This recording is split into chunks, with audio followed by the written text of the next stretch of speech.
औज़ुबिल्लाहि मिनश्शैतानिर्रजीम बिस्मिल्लाहिर्रहमानिर्रहीम रब्बि इश्रह ली सदरी व यस्सिर ली अमरी वहलुल उक़दतम मिन लिसानी यफ़क़हू क़ौली। मोहतरम तलबा, उम्मीद करता हूँ आप खैरियत से होंगे और आपके इल्म में इजाफ़ा होता रहेगा साथ साथ। ठीक है जी, अभी हम शुरू करते हैं। फ्यूचर परफेक्ट हमारा या future indefinite future simple tense चल रहा था, उसमें अब हमारे पास है जी, अगर हमारे पास फ्यूचर इंडिफिनिट या फ्यूचर सिंपल टेंस का नेगेटिव आ जाए। नेगेटिव आपको पता है कहते हैं जी नफ़ी जुमला। ठीक है, कैसे? मिसाल के तौर पर मैं नहीं खाऊंगा, गा आ गया हमारे पास फ्यूचर इंडिफिनिट या फ्यूचर सिंपल का, और साथ नहीं जब लग गया तो ये बन गया हमारे पास फ्यूचर इंडिफिनिट टेंस का नेगेटिव सेंटेंस, नफ़ी जुमला। ठीक है, कहा था ना कि 4 तरह के जुमले हमारे पास, सिंपल, नेगेटिव, इंट्रोगेटिव और चौथे नंबर पे इंट्रोगेटिव प्लस नेगेटिव। तो उसमें ये दूसरा है हमारे पास नेगेटिव। ठीक है, ये मैंने एक आर्जी तौर पे लिखा हुआ है आई विल नॉट ईट। तो अब इसके बनाने का तरीका देखते हैं कि हमारा स्ट्रक्चर क्या है।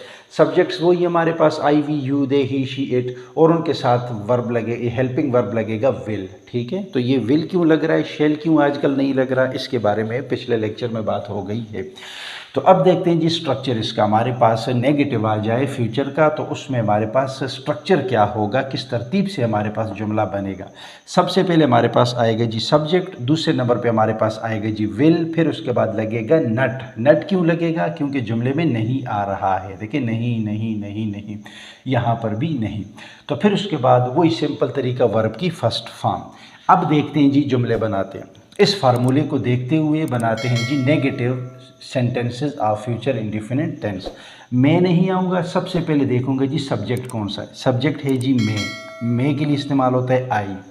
ठीक, फिर उसके बाद लगेगा जी विल, आई विल, नहीं, नट, ये वाला फार्मूले की तरह। देखिए, सब्जेक्ट भी लग गया, विल भी लग गया और नट भी लग गया। फिर उसके बाद लगेगी वर्ब की पहली फॉर्म। आने को क्या कहते हैं जी? कम। सिंपल हमारे पास वर्ब की पहली फॉर्म लग गई कम। ठीक है, कम, केम, कम, फिर थर्ड फॉर्म हमारे पास, लेकिन यहाँ पे वर्ब की पहली फॉर्म। उम्मीद करता हूँ ये आपको समझ आ गई होगी। अब देखते हैं दूसरा जुमला जो मैंने लिखा है, तुम नहीं जाओगे। तुम के लिए क्या इस्तेमाल होता है जी? यू। फिर उसी तरह विल, ठीक है, नट, सब्जेक्ट यू आ गया, काम करने वाला, विल हेल्पिंग वर्ब आ गया, नट हमारे पास ये आ गया। और अब जाने को क्या कहते हैं जी? Go. You will not go, go, went, gone. यहाँ पे फर्स्ट फॉर्म लगेगी उसूल के तहत, तो ये हमारे पास आ जाएगा यू विल नट गो, तुम नहीं जाओगे। ठीक है जी। तीसरे नंबर पे हमारे पास आ गया वो नहीं लिखेगा। वो कौन है जी? फिर पत्नी है, ए नहीं, वो ही, यू तो नहीं है ना, यू तो तुम हो गया। वो यानी लड़का है ना, ही विल नट, लिखने को क्या कहते हैं जी? Right, WRITE, right. वो नहीं लिखेगा। ठीक है, you will nut, he will not right, वो नहीं लिखेगा।